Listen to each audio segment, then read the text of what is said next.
Hello बच्चों, स्वागत है आपका अमरसर पाठशाला में। और आप जो हैं वो पढ़ रहे हैं इंग्लिश क्लास, जिसमें आपको सेंटेंस पढ़ा दिया गया है, types of sentence, kinds of sentence, classification, kind सारे पढ़ा दिए गए हैं। फिर उसके बाद आपको टेंस पढ़ा दिए गए हैं, टेंस में और पार्ट्स ऑफ स्पीच, फिर टेंस पढ़ाए गए हैं। टेंस में आपको प्रेजेंट, इंडेफिनिट, परफेक्ट और कंटिन्यूअस पढ़ा दिया गया है, पास्ट, प्रेजेंट और फ्यूचर को। अब हम इस क्लास में पढ़ना चाहेंगे कि पहले आपको पास्ट प्रेजेंट परफेक्ट कंटिन्यूअस और पास्ट परफेक्ट कंटिन्यूअस और फ्यूचर परफेक्ट कंटिन्यूअस पढ़ने से पहले आपको सिंस और फार का यूज आना चाहिए। सिंस और फार यूज बहुत सारी जान देखा होगा, सुना होगा, निश्चित और अनिश्चित इस तरीके की चीजें सीखी होंगी, लेकिन आपको वो चीज कंसेप्ट याद नहीं रहता है। तो आप बस बिल्कुल एकदम ध्यान से, बस इस क्लास के 10 मिनट या 15 मिनट की क्लास होगी, उसमें आप बस ध्यान से इसे सुनिए और समझिए, और इस कोई दिक्कत होती है तो फिर बताइएगा। ये कंसेप्ट आपको कभी भूलेगा नहीं, ठीक है। तो आइए पहले सीखते हैं कि सिंस का इस्तेमाल कैसे होता है। तो सिंस का इस्तेमाल उस जगह करते हैं जब काम के आरंभ होने का समय दिया। जैसे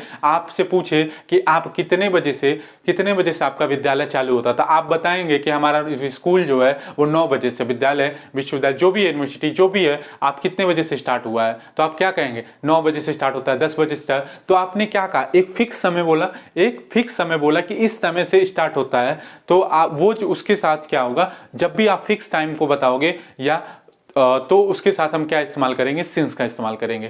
काम के आरंभ होने का समय दिया हो तो उसके साथ सिंस का यूज करते हैं। काम के आरंभ, जैसे पहला देखिए यहाँ पे दिया है सिंस। क्या दिया है? सिंस का यूज। जैसे आप बोले कितने बजे? 4 बजे क्लास स्टार्ट हो रहा है, 4 बजे। तो 4 बजे, 4 सुबह हो सकता है, शाम को हो सकता है, कोचिंग जाते हो तो 5:20 AM सुबह का, 4 PM, 4 PM, फिर 11:30 ओ क्लॉक, 11:30 ओ क्लॉक। तो याद रहे कि कभी भी पौवा, हाफ, जो टूटा फूटा टाइम होता है उसके साथ ओ क्लॉक नहीं लगाते। यहाँ पे AM PM लिखिए चाहे PM लिखिए, लेकिन ओ क्लॉक नहीं लगा सकते। हाँ, जब खड़ा नंबर हो, क्या खड़ा नंबर हो, तो उसके साथ ओ क्लॉक लगा सकते हैं।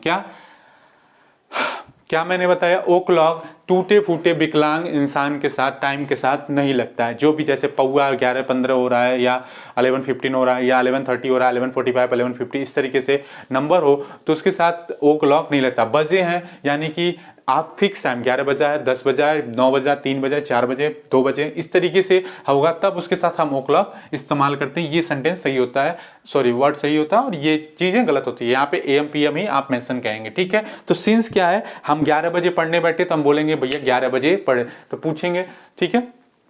आप एग्जाम्पल समझ में आया? क्या समझ में आया कि जब हम किसी चीज को फिक्स टाइम बताते हैं, हम इतना बजे, आप पूछेगा आप बाजार कितने बजे गए थे, आप बोलोगे 4 बजे हम बाजार, 4 बजे शाम को हम गए थे। तो 4 बजे आप बताए, तो इसके साथ क्या यूज करोगे? सिंस इस्तेमाल करोगे। आपसे हम पूछें कि बताइए कितने बजे खाना खाएं, तो आप बोलोगे दोपहर में 12 बजे खाना खाएं। तो आप ये फिक्स टाइम बताए, तो ये इसके साथ क्या लगाएं? सिंस लगाएंगे, ठीक है। आप बोले कितने बजे नहाए, तो आप बोलोगे 7 बजे। नहाए होगे नहीं भाई? पता नहीं, ठीक है, 7 बजे, ठीक है। तो ये आप कितने बजे स्कूल विद्यालय जाते हो, तो आप बोलोगे 10 बजे। तो आप इसके साथ क्या लगाओगे? सिंस लगाओगे, ठीक है। निश्चित टाइम होता है, क्या हो, आरंभ होने का जो समय हो फिक्स हो, क्या दिया हो, आरंभ स्टार्ट कब हुआ है, बस इतना दिया हो, तो उसके साथ सिंस। जैसे एग्जांपल समझ में आया? सिंस। फिर अब जैसे आप मैं पूछूं कि भैया ये बताओ स्कूल आपका कब से चल रहा है, तो आप बताएंगे सोमवार से स्टार्ट हुआ है, सोमवार से स्टार्ट होता है। ये भी आपने क्या कहा? निश्चित बता दिया, फिक्स कर दिया। तो मंडे, वीक का कोई भी नाम हो, सिंस मंडे, सिंस संडे, या इस तारीख से ये काम होने वाला, ठीक है। Since Sunday, Monday, Tuesday, Wednesday, एसो आज, ठीक है, एसो ऑन, ठीक है। ऐसे मान लीजिए किसी डेट से आप बता रहे हैं कि कब से भैया तुम्हारा एग्जाम स्टार्ट होने वाला है, तो सिंस 15 जनवरी, 25 या 30 मार्च या स्टार्ट हो चुका है, जो भी है, तो यहाँ पे आप ये लिखेंगे 15 जनवरी, 20 फरवरी से हमारा स्टार्ट हुआ है। या फिक्स टाइम होना चाहिए, निश्चित आरंभ होने का समय, मतलब कितने टाइम से काम आपका स्टार्ट हुआ है, ठीक है। Since morning, since evening, since winter, since summer, ठीक है। अब कोई मॉर्निंग, सॉरी सिंस मॉर्निंग, ये तो बहुत ज्यादा फेमस है। सिंस मॉर्निंग सुबह से, आप कब से पढ़ रहे हो भाई? हमने कहा सुबह से पढ़ रहे हैं, हाँ? तो आप since morning, since evening, since noon, since जो भी है मिडनाइट, या कोई भी है, जो भी इस तरीके से हो, फिक्स टाइम हो, उसके साथ हम सिंस लगाते हैं। Since winter summer, winter summer, जो भी आप 4 सीजन्स होते हैं उसको आप लगा सकते हैं। सिंस एस्टरडे, कल से मैं कहाँ यहाँ पे कल से यहाँ पे मैं हूँ, तो यहाँ पे कल से यहाँ पे हूँ, तो यहाँ पे सिंस का इस्तेमाल हो सकता है। The before, the day before, the day before yesterday, the day after tomorrow होता है, यस्टरडे, टुमारो, ये सब इस्तेमाल होता है। सिंस जनवरी, आप क्या कब से यहाँ पे हो भाई, यहाँ पे इस गांव में कब से रह रहे हो, तो जनवरी से। सिंस जनवरी से। आप फरवरी से कब से हो, आप शहर में कब से रह रहे हो, सिंस फरवरी से। सिंस मार्च से। सिंस जो भी आपके मंथ्स का नेम होता है उसके साथ। जब भी आपको पूछा जाता है हाँ आपका, आप कब से मतलब यहाँ पे आए हो, कितने कौन से सन में आए हो, तो मैं बोलूँगा भैया हाँ मैं दिल्ली में आया था 2005 में। कितने, 2005 में। तो 2005 से मैं यहाँ रह रहा हूँ, तो सिंस 2005, सिंस 2005 से, 2005 से मैं यहाँ पे रह रहा हूँ। तो यहाँ इसके साथ भी सिंस है, तो यानी सिंस का यूज वहीं करेंगे जहाँ पे फिक्स हो। आरंभ मतलब कितने बजे स्टार्ट हुआ, कितने टाइम में ये स्टार्ट हुआ, उसके इस्तेमाल क्या करेंगे, सिंस का इस्तेमाल। समझ में आ गया।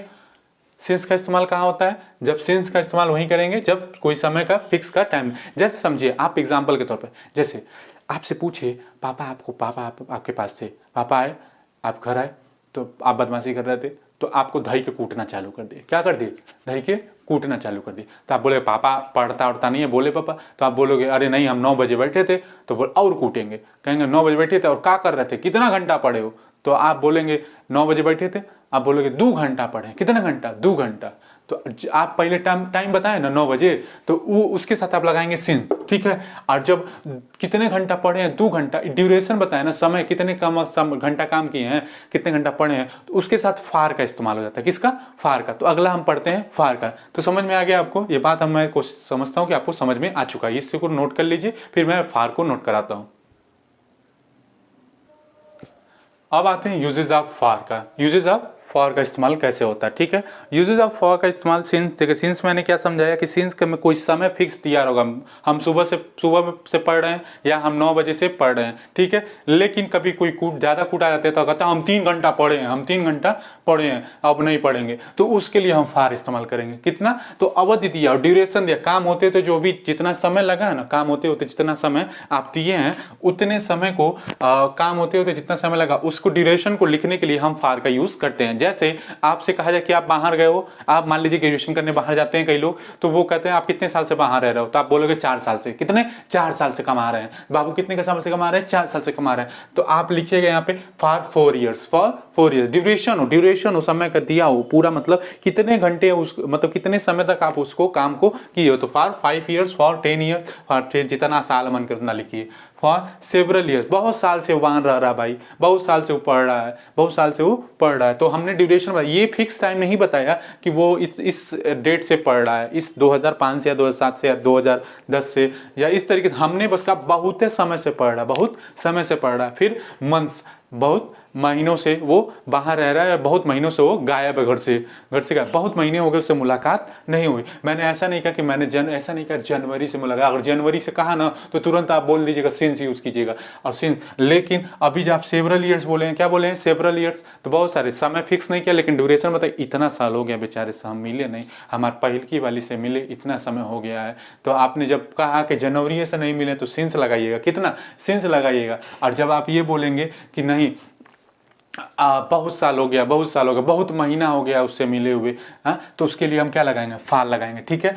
फिर फॉर ए लॉन्ग टाइम, ये शॉर्ट टाइम, लॉन्ग टाइम बहुत समय से नहीं मिले हैं, ये short time, some time, long period of time, ठीक है। तो इसमें क्या ड्यूरेशन दिया, अवधि दी हुई है, उसके लिए हम किसका इस्तेमाल करते हैं, फॉर का यूज करते हैं। तो देखिए आप सिंस और फॉर का यूज समझ चुके होंगे मुझे लगता है। तो सिंस का यूज वहां करते हैं जहां पे क्या दिया, फिक्स समय दिया, जनवरी से फरवरी से, इस तरीके से। मैंने एग्जाम्पल के तौर पर आपको समझाता हूँ, फिर से देखिए, सुन लीजिए। जैसे आप देखिए आपकी कोई गर्लफ्रेंड है, आप उसके कई दिन से मिले नहीं, तो आप कोई दोस्त पूछा कभी कहाँ कब कितने दिन से नहीं मिले हो, तो बोलोगे भैया जनवरी से नहीं मिले हैं, जनवरी से हो गया। तो आप इसके यहाँ पे क्या यूज करोगे, सिंस। तो अब फिर आप कहोगे बहुत महीना हो गया, तो यहाँ पे फिक्स नहीं किया ना, अब वो समझा कि हाँ बहुत सारे महीना हो चुके हैं, तो यहाँ पे आप क्या लगाओगे, ड्यूरेशन दे दिया। जनवरी से आपने जब फिक्स किया तो सिंस लगाया, और ड्यूरेशन दे दिया तो आप यहाँ पे क्या लगाओगे, फॉर लगाओगे, ठीक है। जैसे आपके पापा, अभी मैंने बताया आपके पापा कूट रहे हैं, क्या कब पढ़ ले, तो आप कहेंगे हाँ पापा पढ़नी है, कितना 9 बजे बैठल रहनी है, तो 9 बजे बैठे थे, तो आप क्या लगाओगे यहाँ पे, सिंस। अब बोले कि कितना घंटा पढ़े हो, तो बोले कि आप 4 घंटा पढ़े हैं, तो उसके साथ क्या लगाएंगे, फॉर लगाएंगे। बात समझ में आए, ठीक है। ये सिंस और फॉर का यूज है। इसके बाद हम present perfect tense, continuous tense और पास्ट परफेक्ट कंटीन्यूअस और future perfect continuous. Thank you. अगर आपको समझ में आया तो इसको शेयर और सब्सक्राइब कीजिए, ठीक है। Thank you.